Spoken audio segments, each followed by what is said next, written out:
Hello and welcome to the Atlas podcast. My name is Mujtabal Musawi, and today I'm joined by my kinesiology professor, Dr. Johnston.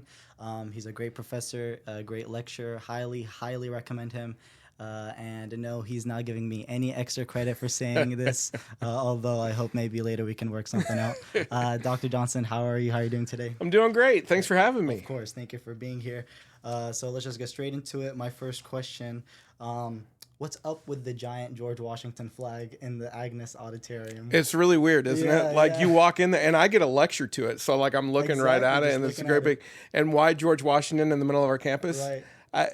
That's a, you know what? That's a mystery I'm not going to be able to unfold for you today. You gonna put it up there? I didn't hang it up. Okay, I I didn't. just thought it was your favorite president. I mean, but well, no, he's definitely not my favorite president. Okay.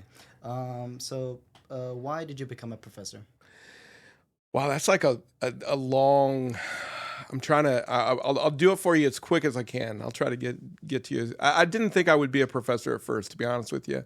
I'm a clinical psychologist, and I thought I would go and treat people. Right? I thought I would go provide therapy, and then I kind of fell in love with research somewhere along the way. And so as I'm studying psychology, all of a sudden I realized I love research, and also I like teaching. Mm-hmm. Like all of those things are enjoyable. And I thought, oh man, it's really hard to become a professor. You have to really be the top of your game in order to, right, have someone fund you to do your research, have someone that would say the research you do is important enough that we'd want to. But yeah, it was really my love for research, and and I 100% love being around undergraduate students, teaching, to develop the next set of people that are going to solve really big problems. All of that, I would say, pretty much motivates me. That's a great answer. And help me get this right. Is a professor's job mainly to do research, and teaching is just kind of the byproduct that they have to do for being on campus, or is it a little bit of both? You're going to get a lot of different answers from a lot of different people with that for sure. So some of us are non-tenure track faculty, which would be like a clinical professor. Clinical professors are really paid to teach. Now they definitely do other things as well. They do some service for the community, for the campus, for U of H, but and then tenure track faculty, and I'm on a tenure track line, which means that I should be doing research in equal amounts to the amount of teaching that I do. And then I also have service included in that as well. But so I would say that some people probably do have the attitude of, I came here to do research and then I have to do a little bit of teaching. I definitely don't view it that way. I think that one of the things we've probably done not great in science along the way is to say, how do we get the next generation of researchers to come along, right? Right. And so I really love that. And I also and by the way, they're not paying me an extra to say this. I love University of Houston because we're training folks that might not typically get trained to do stuff. I think this campus does a really great job with diversity in all sorts of different ways, right? From an income perspective, from a race ethnicity perspective, from just a background perspective. Like I think they do an absolute great job of that. I completely agree. So you said you've earned your PhD in clinical child psychology from the University of Kansas. I want to know, how did that path lead you to the field of health and human performance? That's a great question. Yeah. So when I first went to Kansas, I thought I was going to be doing research in post-traumatic stress disorder. I'd done some work in post-traumatic stress disorder in my master's degree, and really thought I would just continue on with that. I'm trained behaviorally, so as a behavioral psychologist, really, that's how I would describe it. And so I'm at University of Kansas doing some research on what happens with post-traumatic stress in kids, and somebody comes along and said, "Hey, you're behaviorally trained, and we have this new epidemic that's in front of us, and we're seeing more and more children with obesity. And we have a clinic that we're started, and we don't have a psychologist as a part of it. And we know a psychologist is going to be a really important part of an obesity treatment team. And like, could you identify someone who would be interested?" And I at first was like, well, I'm really interested in data, right? So like, I'd love to do the research. I really didn't even know what that was going to look like. But we had a long conversation of, would you allow me to collect data? So like, I don't even care about the topic all that much at this point. And then I got to go and treat families, kids and their families, and realized, I mean, this is what I really love to do, right? Like I love the idea of fit and physical activity and nutrition and just overall lifestyle and working with people to kind of meet health goals. And then, right, so then I switch, like mid-course, big-time switch. Yeah. And I say, I think this is what I'm going to do for my dissertation. And finish up my dissertation in doing obesity research. What is that, if you don't mind me asking? Dissertation. So like at each stage in your postgraduate work, you're going to do, if it's research oriented, you're going to do this like great big research thing that's all yours. So at the end of my master's, I did a thesis, which is really just like kind of manuscript level. I could be able to publish a manuscript somewhere. And then the dissertation, it's the last thing you do for a PhD. And you basically say, I am adding to the body of literature on this topic. And really, like, I would be one of the few people who know this topic as well as anyone else in the world. That's kind of what a dissertation does. And so I had to come up with some specific aims of, this is what I think would add to the body of literature. And then I do the research, and then I have to defend that. So then there's people with PhDs in the room that they read the manuscript you write, and they can tear that apart, and then they get to ask you any questions they want, and then you defend that dissertation. At the end of that, you get a PhD.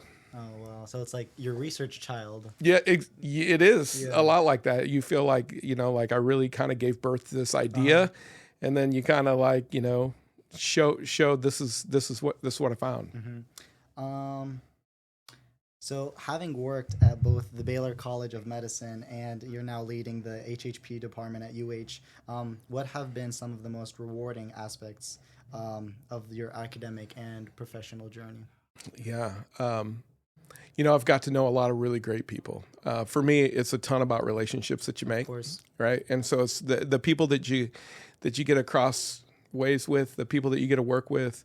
I would say some of the most rewarding things are probably some of the families that I've got to engage with my research. Most of my research is community-based, so I go out into the community to work with folks. And so a lot of the people that I worked with, especially at the beginning, were middle school kids, right? And so I got to work with these middle schoolers to say, how are we going to get you to be healthier? How are we going to, focus on your nutrition? And they got to work with their families as well at school. And to see them progress in a lot of really cool ways. Some of them I still am in contact with. I did that like 20 years ago, right? And then to see like where they're at today with the things that they're doing, and I just got to play a little bit, right? I just got to do a little bit with that. The other thing is super cool is to have a graduate student. So somebody that comes and works with you, they want to learn what you do so they can go out and do it. And to see, there's a couple that are already doing bigger and better things than me. And it just makes you like super proud to think, you just got to kind of be a part of their journey to help them along the way to do that. So super rewarding to see that. That's very rewarding, I bet. Yeah. What is your favorite thing about UH? About UH? Oh man, there's so many things I like about UH. I think one of the things that is probably the coolest about UH is, we're like a really good university. Yeah. But without the pretense. Yeah. I don't know how to make that a ton of sense. Like we're kind of we're the grinders of the group, right? I'm really proud to be a part of that.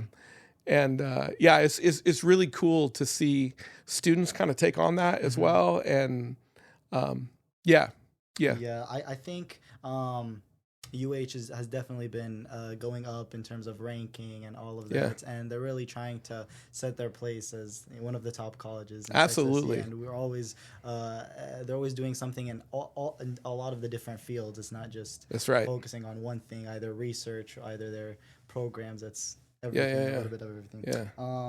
what do you dislike the most about What do I UH? dislike the most? The traffic, right? traffic, I mean, of it's like course. absolutely That's crazy, terrible, right? yeah. Like that's an easy answer for me, Yeah.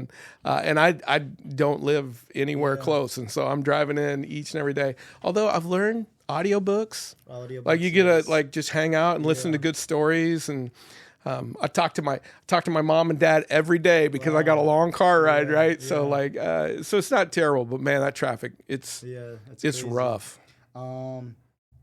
So at the HHP games, did you play in the ping pong tournament? I didn't play this year. No. Now, last year I was runner up. Really? Yeah, I was. And so like I just think it was too big of a heartbreak to go back the year after and to have just lost. Yeah. So hopefully next year will be my comeback year where I give it a shot. But I didn't know. I didn't get to play in ping pong this year. I signed up. I wanted to play, but then something came up. I think I would have beaten you. I'm pretty. You're I'm pretty good at ping you're pong. pretty good at ping Yeah, pong? they tell me, yeah, I'm good. We'll have to test that one at the tables for sure Hopefully. because that sounds like that's a challenge right Yeah. there. I'm in. Speaking of ping pong and other sports, so you said in the past that your college made you take classes like jogging 101 and billiards 101, Yeah. and of that sort. So my question is, how do you think health, our view of health has changed from then until now? Because we don't really have classes like that where students must take it as part of the curriculum. It's optional. Yeah. Yeah, no, we really have. I think we've changed in the idea of where the responsibility of health comes from. We've really kind of moved to this idea of we don't need programming around health, especially with education. Like it's not integrated anymore, right? And probably because like we are struggling in education. We see scores going down. We see fewer and fewer kids kind of reaching the levels that we want to see reached. And so where it just used to be integrated into everything that you went to do, like physical activity was just this part of thing, which I really think meant health was a part of this thing. And now we kind of go, no, it's way more about your math. Yeah. It's way more about your reading. Right. It's right. And so I think you've seen this. I think a pretty drastic shift of people saying like, who's responsible? It's like it's not my job. Yeah. It's not the university's job. It's not the high school's job. It's not the, and I'm not sure if that's right or wrong. At the same time, I think there's more information out there to say, maybe you're not responsible for your health because there's all of these other things that are happening. Like, and it's really true. Your genetics, your environment, your social learning, like how you've learned to do all of those things also contribute to it. So we kind of do this. Well, maybe it's not your job either, and then it's I don't know whose job it is, right? So then we do kind of get into these like public health initiatives, which some of them are great. But some of it is like we need to just put laws around these things. We'll put laws to make you healthy. And so that's been, I think that's been some of the most significant shifts that I've seen over my time in this for sure. In my opinion, I think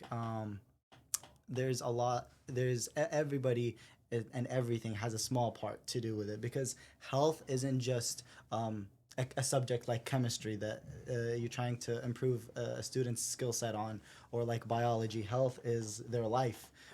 It's how they'll live in the future, and it determines the quality of their lifestyle and all of that. So I think it's not just our responsibility, but also the schools and the governments. I think everybody has a small responsibility to take part in that. Yeah, that's a great point. So your research emphasizes behavioral interventions for obesity, particularly among low-income and minority adolescents. I want to know what inspired this specific focus and why is it so critical? Yeah, so what inspired it? So again, I kind of finished graduate school with that, and really I was just, somebody asked me if I would do it, and I was like, yeah. And then you go, when is the most critical time for change? Like I try to think about that, right? Like when is that? You'll hear some people say you got to start really young, because if we don't start really young, we won't see changes, right? And you're going to hear some people say, well, no, the parents are the ones that are making all the decisions at the really young stages. And so I don't know if that's when change happens or not. For me, there's this time in all of our lives where we start to say, this is who I'm going to be, right? Like we start to like define ourselves. I think that happens somewhere in early adolescence. I think that happens somewhere around puberty, probably like plus or minus, where we start to go, maybe my parent's an idiot, right? And maybe I've got to start to think of this stuff on my own, right? And I'm like, I remember going through that with my parents. And by the way, my parents aren't idiots, no matter what I might have thought back in the day, right? Like, yeah, and you just kind of start to go, I need to decide who I want to be. Right. And so our intention was, can we intervene at that stage to be able to go, health needs to be this critical component in your life. So you probably aren't thinking a ton when you're 12 years old about what does health look like and what does health mean. But if we kind of know this is when you're developing who you are, like we want to instill as much of that as we can. And now they kind of discuss how adolescence has been extended. Yeah. So you're right. So we have this extended adolescence. And so for me, what they're really saying is this is when somebody's still trying to figure out who they're going to be. And I just think we need as much messaging to take place in that health has to be a part. Of course. Yeah, I completely agree. In your opinion, what are the most effective strategies for combating childhood obesity and in adolescence, especially in the underserved communities? Yeah, so, I think family-based stuff is super important. I think whenever we just target someone and we say, like, here's the problem, right? And which is what the way we kind of have dealt with this to a degree, where we just said, here's this one child who has obesity, and now you're the target of the intervention. And it just caused a mess. And really I think it's just a bad way of looking at it, right? Like you have a system in place that has like, right? Like there's a whole bunch of things that have gone into the child having obesity. And so like, how do we look at all of those things? And just the complexity of that, right? Like, if you may know families where you have one child with obesity and then one child who is super thin. Same right? family. Same family, siblings, right? Like they're and you look and you're like, well, like, and then you can see why people would go, well, we're just going to treat this one child, but really, that whole system probably needs to change in some way, right? Like, and so I think a family-based approach is super, super important when we're going to go do that. And then I think the second thing is that we really need positive modeling. Yeah. One of the biggest things that we did in our interventions was I need to get back to doing this. You're making me feel like I've left something out. But back in the day, I used to, when I was at Baylor College of Medicine, we would hire U of H undergrads. Wow. And we would hire them to come out and be the people who did physical activity and nutrition with our middle school kids. And we did that intentionally because we knew that those middle school kids would look up to somebody in college. Yeah. They were going to look at somebody in college and be like, oh man, you have it all together. Even if you don't have it all together, that middle schooler is going to think you have it all together. And then we made this huge deal, and you've got to model the behaviors so well. Like when it comes to physical activity, like you don't just tell them what to do, you do it with them, right? You don't just like, if we're going to talk about the foods and you like put some broccoli in your mouth and you act like it tastes nasty. No, I mean, you gotta like the foods that we're eating. You have to, right? We have to model these behaviors, and we need like really good models. Of course. Old people like me, it's not a great idea, right?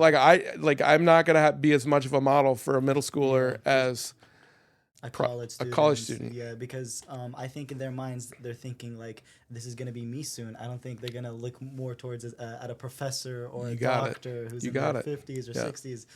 No, they're looking at someone who's just, even if they have less experience, but they're really just trying to help them out. They see themselves in that younger person. You got it. And so you said in class, and I quote. Oh no! No. You're writing down stuff. Yes, okay. I actually pay attention in your class. I really do. You said we pass on our health to the next generation. First of all, that's an amazing quote. I've never heard of that. I want your opinion on what are some of the most misconceptions that people have about health and weight loss. Yeah, so I do think that one of the biggest misconceptions we have is like one day I'll address it. Right. Oh, like one day. One Like day. we're right now is not the right time. No. Right now, and then what we do is we go to address it when we have a significant problem. And that's not the way to do it. Right? Like the more that we do to be healthier, even when the bad thing comes, because likely it's going to happen, like with everyone, right? Like there's got to be stuff that happens. You're just more prepared for it. The healthier you are, right? And so like we want you to always have that concept of, so I think when we think of health, we think of, well, we probably think of health in the way of its lack of disease. Yeah. It's not. It's not that. Yeah. It's not that. It's fitness. Yeah. It's right. It's like you're eating well, you're sleeping well, all of those things. Being prepared for when that disease You comes. got it. You got it. That I think that's a huge one. And then in terms of weight loss, I think probably the biggest misconception we have is that it can happen fast. No. Like, like we all want it to. I get that. Like we all want it to just be like, Of course. it's done, it's over. Nature, Yep. That's best. And with some of the drugs we have out there right now, it's possible that it looks more like that. I think the only issue is like what does sustainable weight loss look like, right? And how would we keep that over the course of time? And even if weight loss is going to come faster, those health behaviors are still the super important things, right? Like it's still going to predict what's going to go on with you, even if you end up being at a healthier weight. Yeah. Can you tell me about your recent studies with how adverse versus benevolent childhood experiences influence disordered eating behaviors among these amongst young students and college students? Because I found that really interesting with how like the way that they grew up, it changes how they eat. Yeah, Dr. Yoon, who was with us, she was a partner in crime over at HHP, right, for a while. So what Dr. Yoon came, she was like, I want to see like specific childhood experiences and how that might impact the way that people eat in college. And the reason that we think that could be true, right, is like we use eating in all sorts of different ways. Like eating can manage mood, eating can address anxiety, depression. Like we can use food in all sorts of different ways.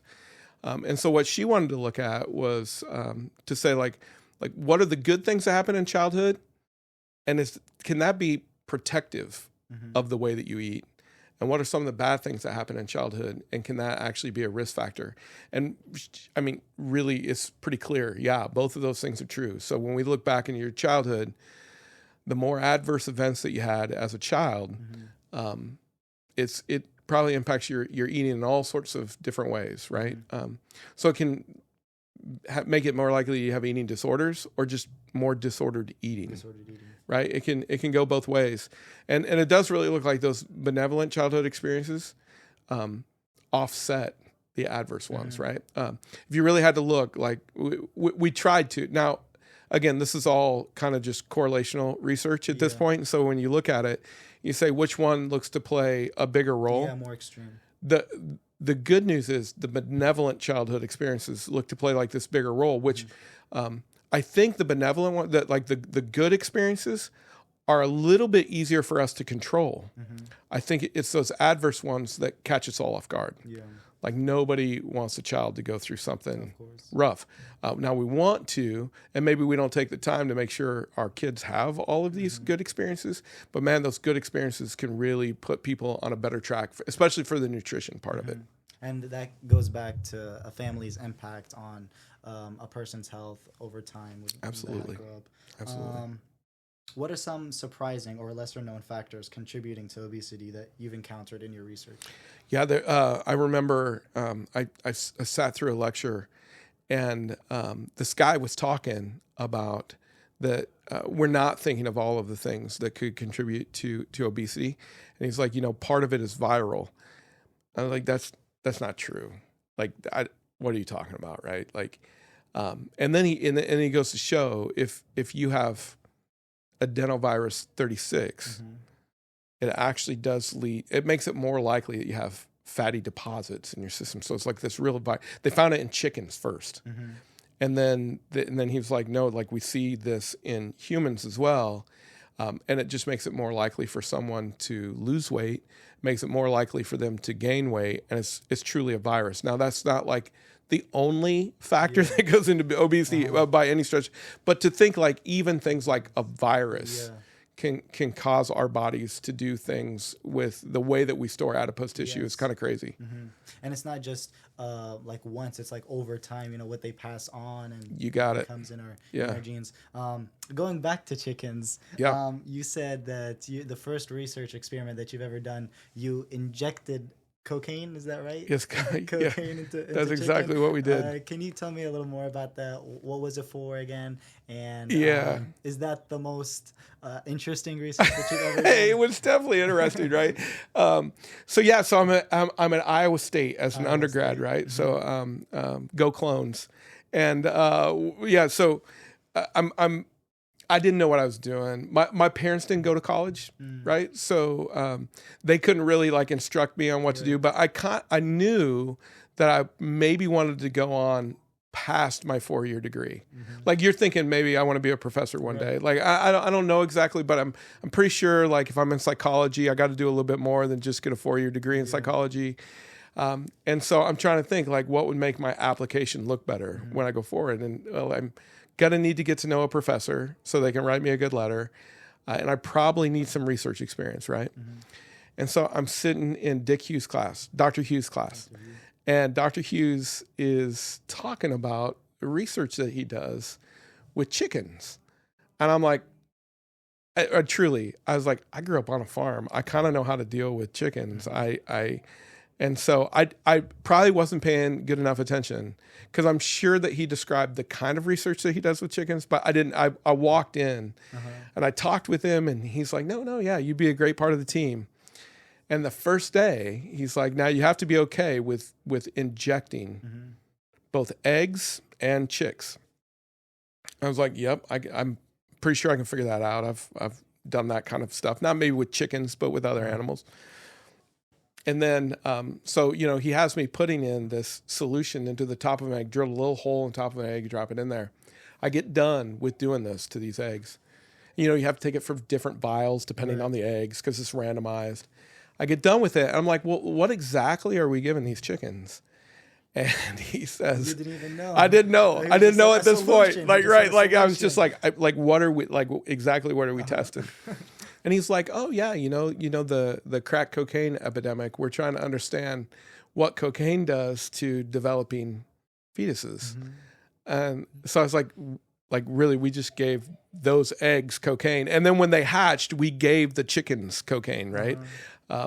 Which was, what a huge mistake that you would let undergrads, like, I don't know. And really, like, we got to handle it. We got to that was, and I don't remember taking any additional training for that either. Like, scientific purposes. I guess for scientific, that's it, right? Like, we'll just let undergrads handle liquid cocaine. I guess. Yep. Is that the strangest research that you've ever done? 100%. 100%. 100%. The only thing that even comes close to it is I did school-based stuff. And I one time had Wrigley, the gum company, come and say, hey, we want to know if gum chewing changes standardized test scores. And I'm like, I don't know anything about that, right? Like, I don't know anything about it. And they're like, well, you work with kids and schools. And I was like, sure, we could take a look at that. And so we did that study, which is totally outside of the realm of anything else I've ever done. But that was a pretty fun study to do too. I have heard that if you chew a strawberry flavored gum, for example, while you're studying, and then when the day of the test, you chew that same flavored gum, and as you're taking the test, it comes back to like your memory, what you studied, because you were chewing the same gum, and it helps you a little bit with the test. Is that true? So yeah, you're actually talking about a mechanism that might be true, right? Like the condition in which you learn if you test under the same condition, right? Yeah. So gum chewing, and then you gum chew, then maybe that like brings things to your brain. Maybe that's what goes on. And what we found, it didn't actually. Well, we didn't really test, but we know that kids didn't use the same kind of gum all the time. They were just chewing any gum they wanted to chew.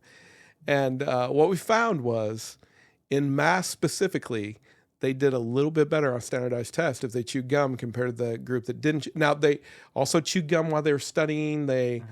If you really like said why, I would tell you it's the same blood that goes to your brain goes through your jaw. And so you're increasing blood flow as you're chewing gum. And so I would say it's the increased blood flow probably makes the most sense to me. Although I think there's a follow-up to that. Looking ahead, what emerging trends or areas of research do you believe will shape the future of obesity prevention and treatment?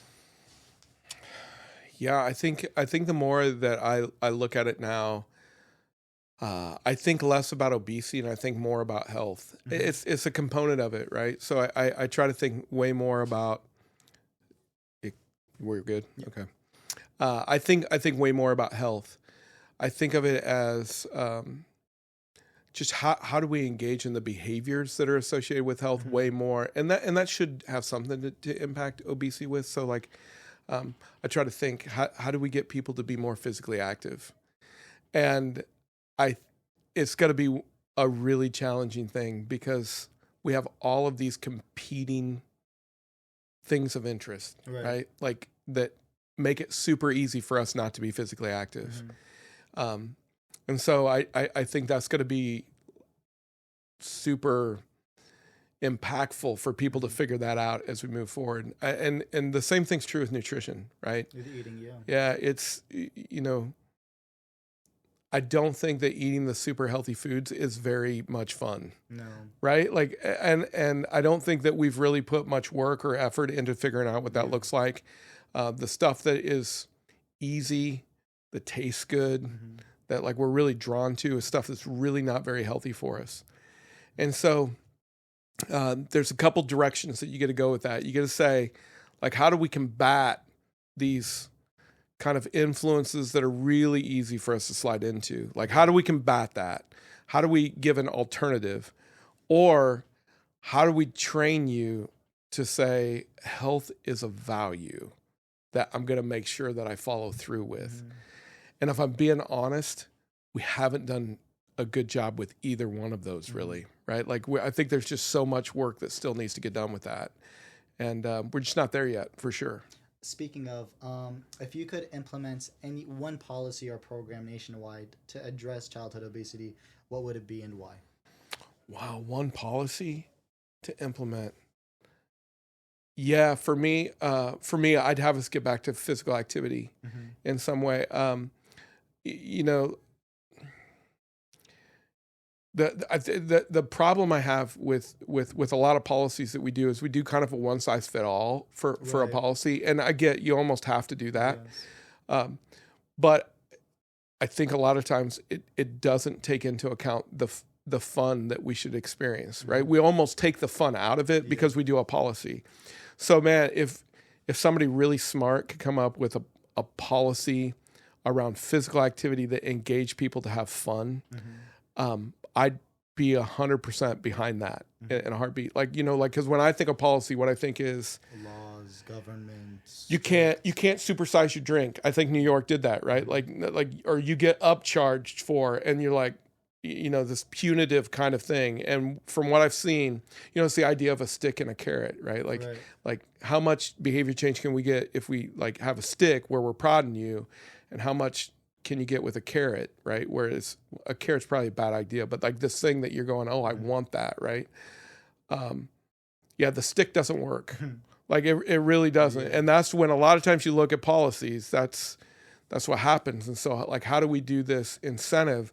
And a lot of times we try to incentivize with like money or, but somehow we've really kind of missed this idea that it should be fun, right? Like it should actually, like I shouldn't have to bribe you to do it. It should be this fun thing, and to get to people to be able to experience those things again.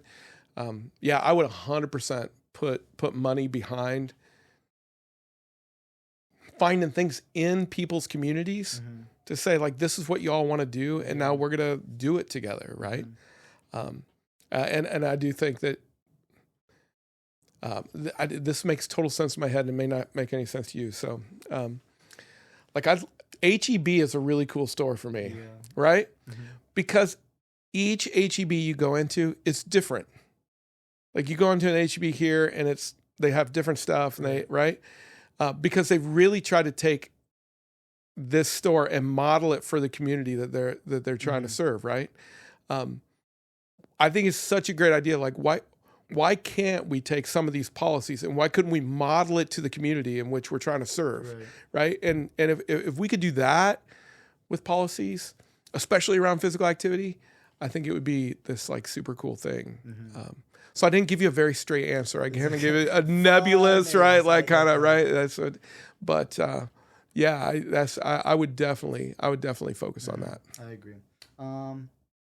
And my last question: what is your biggest advice for college students and everyone listening about health or fitness or anything you want to share? I want to know, what is your message? Yeah. So my message is like, think about health now. And how do you make some small changes to get closer to where you want to be? Find people to support you in that, right? Like I think we actually have to seek out those people that will help us, and stay away from the people that make you feel crappy about it. Because we all know there's plenty of those, right? And sometimes people intentionally, sometimes people unintentionally. But like, what are the small steps that I could take to be more healthy? And I don't care what that is. It means you're sleeping better, great. If it means you're more active, great. If it means you're eating differently, great.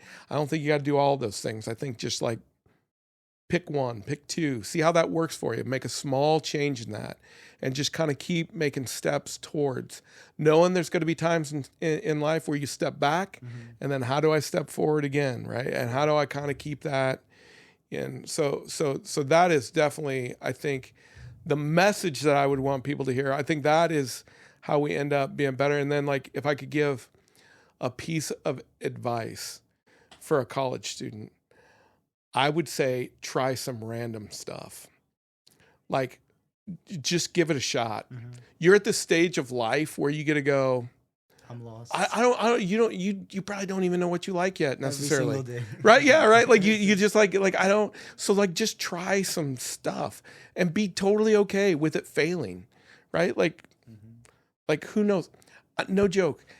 I wouldn't be where I'm at today had I not just gone, yeah, I think I can do something with chickens. Right? Like I didn't know. I didn't have any idea what I was doing. I just tried this random thing and look where it led me. Yeah.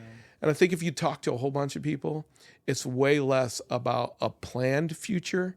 It was kind of the future that fell on me, right? And it was just like, oh, yeah, if that wouldn't have happened, I would have never done that. I would have never.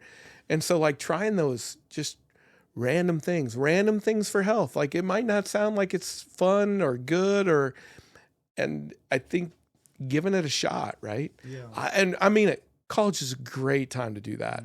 It's a great time to just see what's out there. Yeah. Just ask why not instead of why. Yeah. Make some weird decisions. Right. It'll be a good story at least, right?